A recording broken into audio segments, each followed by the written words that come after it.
আজ মনটা একটু পনির পকোড়া খেতে চাইছে, কিন্তু বাড়ির সামনে কোনো রেস্তোরাঁ নেই, রেস্টুরেন্টও নেই। তাই ভাবলাম দোকানের নয়, নিজের হাতে বানিয়ে খাই। তেল মশলার গন্ধে ভরে উঠবে পুরো ঘর। ঘরে বানানো খাবারের সাথে যে তৃপ্তি মেলে তা কোনো হোটেলে পাওয়া যায় না। বন্ধুরা, আজকে আমার নিবেদন, সান্ধ্য চায়ের সঙ্গে কিংবা ভাতের সঙ্গে গরম গরম মুচমুচে পকোড়া সব সময় খেতে ভালো লাগে, কিন্তু এটা বানাতেও খুব সহজ। কিন্তু পকোড়া আবার বানালে অনেক সময় মুচমুচে হয় না, বা তেলে দিলে সেটি পনিরের গা থেকে সমস্ত মশলা বেরিয়ে যায়, বা তেল থেকে তুলে নিলেও সেটা মুচমুচে থাকে না, নরম ভাব চলে আসে। আমার রেসিপিটা যদি তোমরা ফলো করো, তোমরা অনায়াসেই এটি সহজেই মুচমুচে রাখতে পারবে 6 থেকে 7 ঘন্টা পর্যন্ত, এবং কোনো মশলাও গা থেকে বেরোবে না। তার জন্য আমার রেসিপিটি সম্পূর্ণ দেখে তোমরা বাড়িতে ঝটপট ট্রাই করে নাও এবং কমেন্ট করে জানাবে আমার রেসিপিটি তোমাদের কেমন লাগলো। তাহলে চলো রেসিপিটি শুরু করা যাক। আর হ্যাঁ, রেসিপিটি যদি ভালো লাগে অবশ্যই কিন্তু কমেন্ট করবে, আর একটি লাইক এবং সাবস্ক্রাইব করে পাশে থাকবে, আর বেল আইকনটি প্রেস করে রাখবে, কারণ পরে রেসিপিটি পাওয়ার জন্য। তাহলে চলো রেসিপিটি দেখো বন্ধুরা, এখানে আমি 200 গ্রামে যে আমুল পনির হয় প্যাকেট, সেটা আমি নিয়েছি। নিয়ে এখানে এরকম টুকরো করে নিচ্ছি। এই দেখো, এইভাবে ছোট ছোট আমি টুকরো করে নিলাম।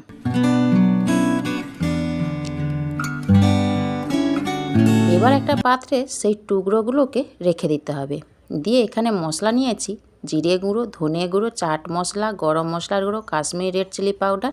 এবার এখানে 100 গ্রাম কর্নফ্লাওয়ার নিয়েছি, তাতে দিলাম 1/2 চামচ জিরে গুঁড়ো, 1/2 চামচ ধনে গুঁড়ো, 1/2 চামচ কাশ্মীরি রেড চিলি পাউডার, 1/2 চামচ চাট মশলা, 1/2 চামচ গরম মশলার গুঁড়ো। এবার এটাকে ভালো করে মিক্স করে নিতে হবে। এবার অল্প অল্প জল দিয়ে একটা ব্যাটার বানিয়ে দিতে হবে। খুব ঘন হবে না, আর খুব পাতলা হবে না, এই রকম একটা মাঝারি টাইপের ব্যাটার বানিয়ে নিতে হবে। এবার পাত্রের মধ্যে যে পনিরের টুকরো ছিল তাতে দিয়ে দিতে হবে 1 চামচ জিরে গুঁড়ো, 1 চামচ ধনে গুঁড়ো, 1 চামচ গরম মশলার গুঁড়ো, 1 চামচ চাট মশলার গুঁড়ো, আর দিতে হবে 1 চামচ কাশ্মীরি রেড চিলি পাউডার, আর দিয়ে দিতে হবে 1 চামচ গরম মশলার গুঁড়ো। এবার স্বাদ মতো লবণ দিয়ে এটাকে এবার আস্তে আস্তে খুব সাবধানে কিন্তু ম্যারিনেট করে নিতে হবে। যেহেতু পনিরের টুকরো খুব নরম, তার জন্য আস্তে আস্তে করে নিতে হবে। এবার হাত দিয়ে যদি অসুবিধা হয়, এরকম একটা ছোটো চামচ দিয়ে এইভাবে কিন্তু ভালো করে ম্যারিনেট করে নিতে হবে 2 থেকে 3 মিনিট পর্যন্ত, তাহলে পনিরের স্বাদ আসবে দ্বিগুণ। এবার আমি নিয়ে নিচ্ছি 150 গ্রাম ব্রেড ক্রাম্বস। এবার এখানে কর্নফ্লাওয়ারের মধ্যে এক একটা পনিরকে ডুবিয়ে এইভাবে ব্রেড ক্রাম্বসে কোট করে নিতে হবে প্রত্যেকটা পনির। এভাবে এক একটা পনির এভাবে কর্নফ্লাওয়ারে ডুবিয়ে আবার ব্রেড ক্রাম্বসে কোট করে নিতে হবে। দেখো বন্ধুরা, এইভাবে যদি তোমরা বানাও, তোমরা কিন্তু অনায়াসেই 9 থেকে 10 ঘন্টাই না রেখে দিতে পারবে, পুরো মুচমুচে থাকবে। আমি গ্যারেন্টি দিয়ে বলছি। অনেকে কি করে, যখন শুধু এই কর্নফ্লাওয়ারে ডুবিয়ে তেলে ভাজে, তখন কিন্তু পনিরের গা থেকে মশলা ছেড়ে যাওয়ার সম্ভাবনা থাকে এবং মুচমুচেও থাকে না।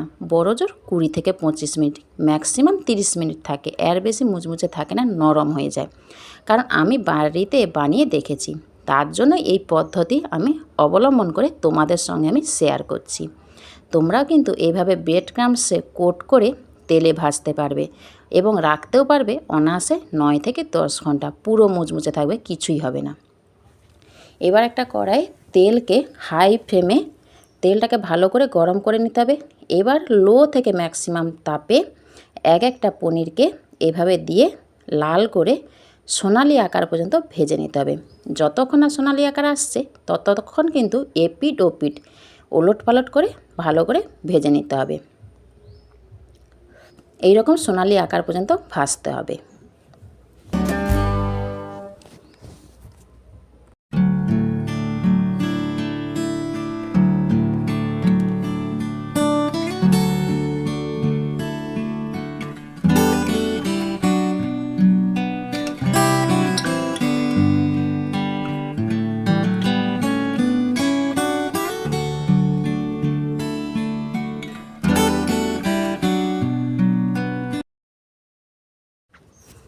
তোমরা কিন্তু এই রেসিপি কিন্তু বাড়িতে ট্রাই করতে পারো, খুব সহজে, কম মশলায়, খুব কম তেলেই এটা অনায়াসেই তৈরি হয়ে যাবে এবং নিরামিষ, সম্পূর্ণ নিরামিষ পদ্ধতিতে এটি বানাতেও পারবে।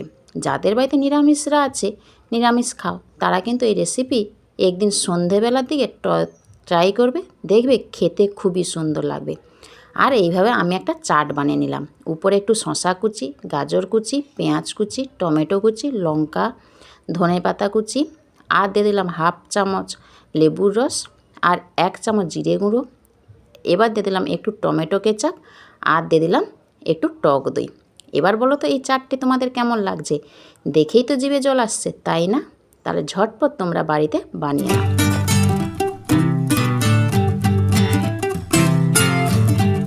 তাহলে বন্ধুরা, আমার এই পনির রেসিপিটি তোমাদের কেমন লাগলো? এরকম যদি সাজিয়ে কাউকে পরিবেশন করে দাও, তার জিভে জল আসতে কিন্তু বাধ্য।